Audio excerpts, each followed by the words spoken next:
to me in English. I think the only two words I've understood so far today is startups and blockchain. So those are both things I care passionately about. So that's always a good thing. Decenturion is such a fascinating thought experiment and also a demonstration project. It's really, as far as I can understand it from everything I've learned, a demonstration of how we can bring people together in a community and help create new ideas and support the entrepreneurs and startups of the future. So I'm really excited to be here today, and I'm going to take you on a little bit of a journey about why I got interested in cryptocurrencies and in blockchain, and why somebody who has no background in technology or finance is here today to talk about blockchain. Пошли-ка мы за этим сходим, потому что нифига не... So we're going to talk about the power of decentralization and the states of a new generation. And as Decenturion citizens, we've already got this passport to a new world, but for many people, this concept of a distributed ledger, of a decentralized world, is still something very new. So I'm interested to understand, as someone who came from a background in public policy and in journalism, how we can communicate this idea of blockchain and how we can use it potentially to reshape the way we organize our world. So my story is that in the end of 2013, having not really known anything about cryptocurrencies, read a few articles about Bitcoin, I got asked to involve the first big conference in Europe, in Amsterdam, about Bitcoin. And so that for me was a huge learning journey. We brought 1,000 people, which at the time was a lot, together in Amsterdam from all over the world. And we have, I think, 3,000 people here today. So it shows how time has moved on.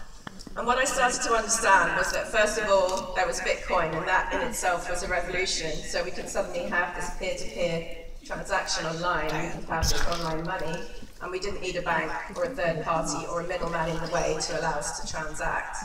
And that has many useful applications. It has many social impacts, including potentially reducing financial exclusion. Many people around the world don't have access to a bank account. They can't use money. They're not even near somewhere that has a bank branch, and they don't have the ability to build up assets and get out of poverty. So Bitcoin on its own is a revolution. But then I started to understand that there was also the blockchain. There was also this kind of audit trail, this bank statement, this way of keeping track of what we were doing online. And that blockchain, which was developed in order to keep track of Bitcoin transactions, could also be used for all kinds of other applications, potentially, outside of payments and finance and other areas where we might want to impact on society.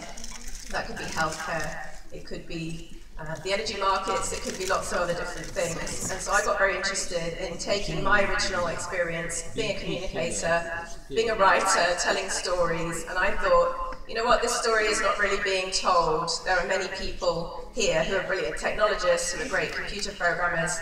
I have trouble using my own TV, so that's not my skill.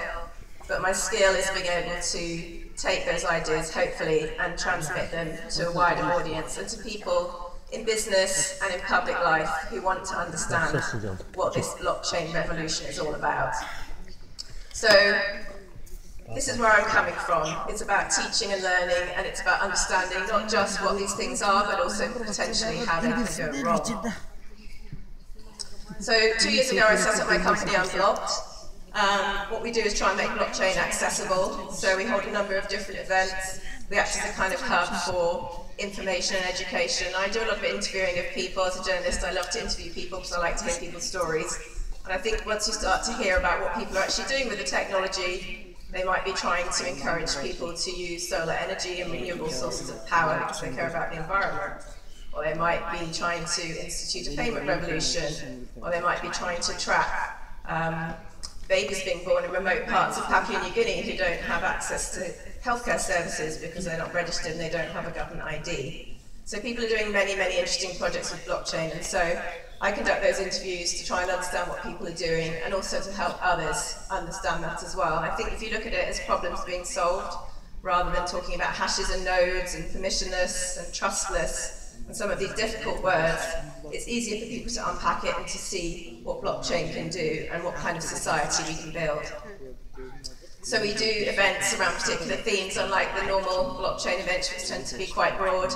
We go into a theme like how can blockchain impact on charitable giving, or how can it help creators monetize and protect their intellectual property, or how can it help reform healthcare systems and maybe give us ownership of our healthcare data. So we try and find lots of concrete examples and use cases that we can show to really give people a sense of what's actually happening in the real world. And through that, we're building a big global and growing community of people, both in business and in public life, who are very interested to find out more. And you're obviously all at the forefront of this revolution already, but one of the things I'm working on, and which I'm going to talk about a bit more, is the states of a new generation. So one of the things that blockchain brings in is our ability to trust one another online. In the past, we've had the internet, we've been able to share information, but how could we really trust that the other people we were dealing with were who they said they were, and how could we send them money? There was no way for us to do that. And so that's the part, this kind of trust layer of the internet, that I think is so fascinating. And governments are getting interested in this as well. So I'm currently working on a project where we're trying to map out what governments are doing with blockchain around the world, speak to policymakers directly, interview them. As I mentioned, I love interviews. So trying to go and talk to people and find out what are the things that allowed you to push forward in implementing blockchain in your country. What were the lessons you learned, how hard was it, and what lessons can you share with other people? And I'm sure that this could also become part of the work that you're doing with Decenturion as well. So that's part of something I'm doing. I'm also an advisor to the British Blockchain Association, which is trying to bring a bit more scientific rigour into understanding of blockchain. There is a lot of hype and a lot of talk about what blockchain could do. And so we have a peer-reviewed journal on blockchain where we publish academic articles, and I recently interviewed Lord Holmes, who's one of the senior politicians in the UK, who's interested in this topic. So that's just a quick rundown of me, and I think that the human interest angle and the trust angle is really where this topic kind of comes to life. So if we look at government, why do we have a nation state? We have a nation state because we think it can do things for us collectively that we're not able to do individually. But fall of trust in the nation state is a huge problem, and not just in the nation state, but in our institutions in general. So I'm sure any of you who've ever dealt with any kind of government agency, or like me, worked in think tanks where we used to produce kind of worthy reports, can empathise with this cartoon about a 300-page government report designed to say how we're going to cut back on government bureaucracy. And if you look at statistics, I recently wrote a piece about voting on the blockchain, and I was looking at various barometers of trust and what people think of political institutions. And this particular survey is a little bit old now, it's from 2013, but it found that in the US, the US Congress was less popular than head lice, less popular than having root canal treatment on your teeth, and less popular than colonoscopy, which is an unpleasant medical procedure. So we're not generally that keen on our governments anymore, and this is probably because what we try to do in an online world now is very simple. We all have smartphones, we all know how to transact, we all know how to do things very quickly and easily online, but when it comes to dealing with these big, unwieldy government institutions, we can't just get a passport by clicking on our phone.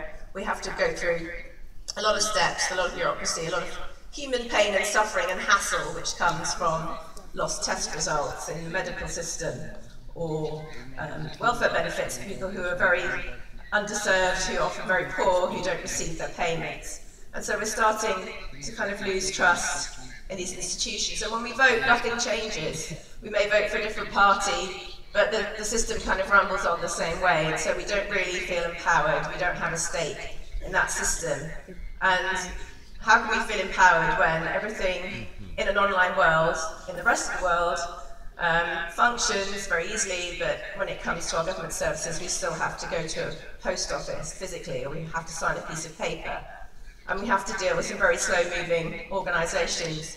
So citizens are not empowered, the bureaucracy moves slowly, and we have a failure to actually solve many of the social and environmental and humanitarian problems that we have today. Even something like Grenfell Tower block, which burnt down in London. People have a lot of will to donate money, to donate clothing, but actually getting that money into the hands of the people and proving even who lived in that building and what their identities were when everything's been burned to the ground is very hard. So what if those people had a blockchain ID and they could actually receive funding directly from the government or from charitable sources in the immediate aftermath of a fire. Surely that would be beneficial and good for humanity compared to what we have today.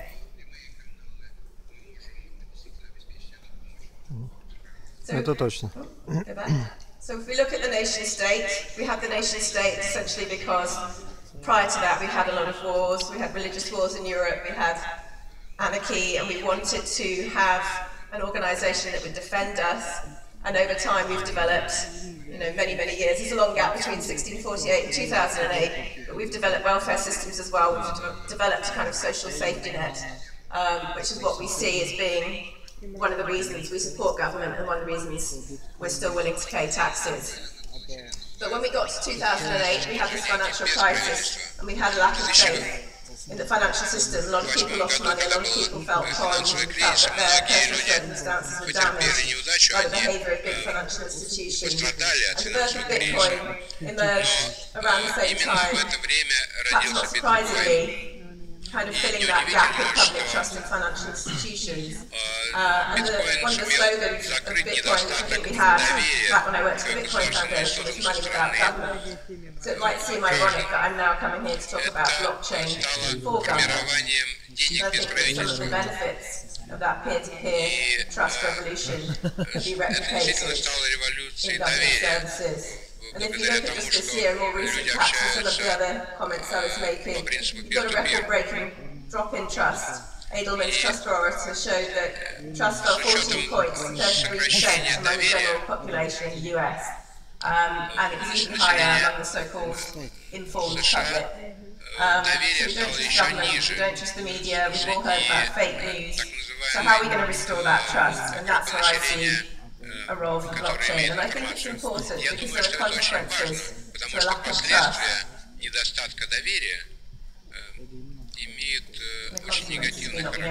Change my slide as well.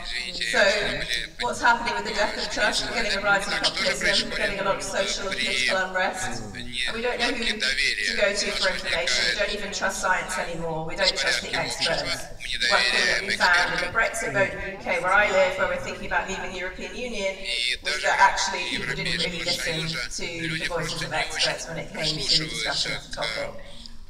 So we need to get that trust back. And what I see for blockchain is it's this trust machine. I think that was the famous front cover of The Economist. It's called the trust machine. It's also been called, I think, by a developer, the incentive machine. And I think actually I prefer the incentive machine because I think that what this technology does is it allows us to create kind of mini economies. It allows us to align the interests of people who have a common goal. And because it's decentralized, because it's distributed, you can be both global and local. You can have a very specific niche or cause or problem that you want to fix. You can harness the power of the global community. You can harness the finance of the global community to help solve that problem. It's more secure. There's no middleman in the way, so it's quick, although we do have issues with scaling and speed of blockchains, but we'll come back to that. And what you can really do is get that community together and then use that community to align values in a way that we've never really been able to do before. And I think Decenturion is actually a good example of that. You're using the idea to attract a community first of all, then you're using it to engage that community in specific tasks and actions, and you're allowing them to transact, and you're allowing them to be rewarded for the efforts that they put in. And that's all done in a relatively conscious way, which is something we've never been able to do in human history. So when we come to conceptualizing blockchain, many people just think, well, this is just another IT solution, what's the difference between this and database, or what's the difference between this and online banking, or mobile banking, or any of the other technologies that we've had. But it's more than just a tool. I mean, the first application of blockchain was Bitcoin. That was one app, but we now have a kind of whole app store, if you like, of decentralized applications. And what we're shifting to is not just that this is a tool, although it is a tool, and it is a very useful one, but it's a whole different mindset about how we view society. And every time something like this comes along, people are scared and people fear it, and they have their worries and they have their concerns. So in the past we had tally sticks, and tally sticks were abolished, and people rioted because they loved tally sticks. They felt that was a transparent way of keeping track and accounting. Then you brought in the ATM machine, and people looked at horror at the idea that you'd get money out of a hole in the wall. That's what we used to call them, the hole in the wall. Now ATMs are sort of almost dying. People have invented new Bitcoin ATMs, but we've moved into mobile money, contactless, online banking, and now onto blockchain. So this new territory is still at a very early stage, but it raises lots of new ethical and moral dilemmas about how we're going to manage this new technology. And what we're creating really has been described as a kind of new substrate for a new global economy. So this layer, which then will allow us to join together and do many things. So how will this help us to reinvent the state? We'll have this trust layer of the internet. We'll have a growing token economy of different types of tokens, which may allow us to do different things or transact in different ways. We'll move towards a decentralized web, and we're entering into this new period. We've had many different waves of industrial revolutions, but we're moving into this fourth industrial revolution where, if you think about the convergence of blockchain with other technologies as well, we've got artificial intelligence, which I think Ken is going to speak about later.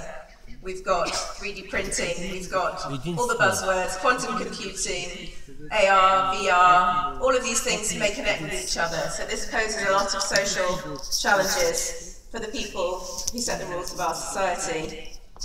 And I'm interested in how we can create these new communities of interest and what we can do with them. And even now, if we look at what's going on in the world now, there are already over 100 government blockchain projects around the world. Georgia was one of the first countries to use blockchain for its land registry, and they worked together with the economist Hernando de Soto, who said that of the 7.2 billion people who own property, only about 2 billion of those actually have a title that they're able to use effectively and prove their ownership of that asset. So that in itself is one enormous problem. You can see many other countries. Sweden's followed suit of Georgia in, again, using blockchain for land title, but many other countries are doing many other things. Dubai set a target of moving most of its government paperwork and data onto the blockchain by 2020, which you think is only a couple of years away is very ambitious. But maybe they have the will, maybe they have the money to bring that into practice. In Australia, the World Bank and Australia's largest bank have instituted a new public bond called the Bondi, kind of see what they've done there, riffing on the idea of Australia's famous Bondi Beach. So lots of big government projects are going on in lots of different parts of the world. IBM's also signed a deal with the Australian government for data security and automation across different departments. Denmark's looking into using blockchain for shipping, for payments, and for humanitarian causes, for sending humanitarian aid abroad. And in Japan, a third of adults actually, I just discovered this by doing some research, have used a cryptocurrency wallet, which I find amazing. And the government there started to look into whether blockchain can be used for handling copyright payments. Again, looking at Uzbekistan, similar to Dubai, they've also set a target of 2020 to use blockchain in government services, and various US states and government bodies, including the Federation of State Medical Boards, are looking into using blockchain for medical credentialing and figuring out who doctors are working in the system. As I mentioned before, Lord Holmes is leading some of this work in the UK. I recently interviewed him for the Journal of the British Blockchain Association. He's a former Paralympic swimmer. He went blind at the age of 14, and he found that he relied so much on technology that it's become a huge passion of his. He was ennobled after the 2012 Olympics, where he helped bring the Olympics and Paralympics successfully to London, and one of the things he did was cross-governmental working across many different departments. And so when he went into the House of Lords, he wanted to use that experience and his passion for technology to explore these issues around the Fourth Industrial Revolution and around blockchain. And he believes that blockchain can be captured for the public good, and that potentially it can redefine this relationship we have between the citizen and the state. So it was a pleasure for me to interview him. And I think if we look at the potential for the public sector, it's enormous. We have outdated systems, everything's very paper-based. It costs us a lot of money for one thing, so even if governments don't care about blockchain from a kind of intellectual perspective or from a policy goal, they want to save money, and austerity at the moment is driving change in Europe. We're trying to cut back on how much we spend on government services. Where are we now? We've got some experiments, limited ones, with voting on the blockchain. We've got people trying to put passports and other government paperwork there. There was a very small pilot in the UK for welfare payments. I think it's actually less than 20 people who took part in terms of the welfare recipients. And that project is unfortunately now stalled. But the users of that project got very involved, and I think that's what's so interesting about getting citizens engaged in these projects, is they were actually able to give their feedback and show how this had a direct impact on their lives. They weren't standing, queuing up outside the dole office with all the boredom and time consumed and shame that is involved in queuing up for welfare payments. They could receive welfare payments directly on a device or on their computer at home. And medical records is another huge passion of mine. It's not easy to do, but I think that we're moving to the stage where we own all the other information about ourselves, but our medical records are stored on pieces of paper in warehouses all around the country. We don't really know where they are. We can't access them easily. And as a patient, I would like to have ownership of my own medical data. So I'm very passionate about seeing that expand. Having said all that, a lot of my friends and family say this to me. They're sick of my blockchain bullying. They say it's all too soon, it's all too much hype, they don't understand it, and they don't see evidence that blockchain is really making an impact in the real world. And to some extent that's true. For many people, we are at the very, very early stage of this technology. We have many questions still to answer, and it's not easy, particularly when it comes to changing the way things are done in government. I spent 15 years working in think tanks, and we achieved very little in terms of real policy change, and that's one of the reasons I wanted to leave the policy world and go and work with innovators, because I felt that there was more chance for things to advance and to capture that technology and that human ingenuity. So we still have a level of understanding that's very low among policymakers, and we need to bridge that gap. And that's partly about more evidence-based, tracking the success of projects, finding data to show that blockchain projects have real-world value, but it's also about changing the language that we use to make it easier for people to understand. And blockchain may be as flawed as we are as individuals. We're only human, and the technology is invented by us as humans. So we shouldn't just think that we can kind of sprinkle magical blockchain dust on all our problems and they'll be solved. We still have disputes amongst the experts themselves, and I'm no deep technical expert, but experts still dispute the terminology, and they also argue about what the technology can and can't do. You know, many people don't believe that blockchain can be used for medical data, for example, or distributed ledgers can be used for medical data. So what are the roadblocks when blockchain starts to get real, and what are the problems that we're going to see in our society? I'm working with another foundation called the Distributed Ledger Foundation, and one of the things we're working on is precisely that. We're looking at standards, we're looking at governance, we're looking at what are the links between the rules in code and the rules of law in our society. And so, you know, standards, again, it's one of those things that people try to work hard on. They try to come up with a universal standard, and you just end up with even more standards than you had before. And if we look at things like distributed autonomous organisation, we can see that problems do arise, unforeseen problems that our legal systems are not yet set up to solve. So I'm working hard on those issues, and I also think that there is still currently a role for the nation state, much as we might like the idea of a utopian vision of a world in which there was no need for government bureaucracy. I still think there are some things that the state does for us. It defends us, and it gives us an identity which may be breaking down, but which many people still need to feel a meaningful attachment to the place where they live. And maybe we'll develop new identities to online states and different worlds, but currently we're still quite far away from that vision. But nevertheless, I think it's important that we try. And coming back to that future vision, it's just a couple of quotes I wanted to end with, really, which I think encapsulate my view of the topic. So Don Tapscott and his son Alex wrote this book, Blockchain Revolution, which I think is a great book, and I think they've actually just updated it. So if you haven't read it, I recommend you reading it. And they talked about, this is our chance to change the order of things. We've got the kind of genie that we're about to let out of the bottle, and let's capture it and harness it for human benefit. And last week when I was doing some research, I came across this article by Professor Bill Buchanan, who's a professor at Edinburgh Napier University, and he's doing a lot of work on identity on the blockchain. And he said this: as long as I sign my name on a legal document, as long as I receive a piece of paper which contains my right to vote, as long as I require to have to go to community halls and discuss ideas which then get lost along the way, as long as I have to continually inform the public services about who I am and where I live and what my email address is, as long as I don't have a digital healthcare record for my children owned by the parents, I'm going to feel that I'm in the 20th century. So we'd like, for starters, to move into the 21st century. And if we can do that, then I think we can move further, and perhaps new worlds will emerge, which we haven't yet imagined. Thank you so much for having me. This is where you can find me. I'm on Twitter, and I'm at these other organisations as well. Thank you so much.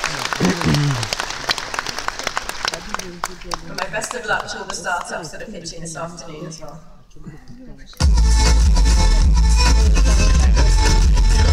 Спасибо.